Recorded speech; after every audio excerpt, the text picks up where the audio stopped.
ഇന്നത്തെ ലഞ്ച് ചോറ്,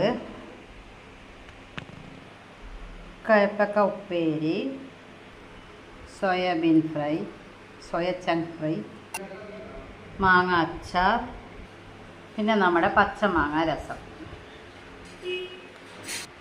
രസം ഉണ്ടെങ്കിൽ പപ്പടം നിർബന്ധമാണല്ലോ. അപ്പോൾ പപ്പടം.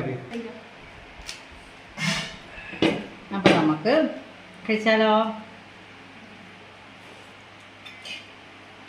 നല്ല ടേസ്റ്റ് ഉണ്ട് കേട്ടോ. അപ്പോൾ എല്ലാവരും ഒന്ന് ഉണ്ടാക്കി നോക്കണം. ഇതിൻ്റെ വീഡിയോ ഞാൻ ഇട്ടുതരാം. വീഡിയോ ഇട്ടിട്ടുണ്ട്, അതിൻ്റെ ലിങ്ക് ഞാനിവിടെ കൊടുക്കാം താഴെ. നമ്മുടെ സോയ ഫ്രൈയും അതുപോലെ പപ്പടവും കൂട്ടി കയ്പക്ക ഉപ്പേരിയും വെച്ച്, അച്ചാറിൻ്റെ കഷ്ണം വെച്ച്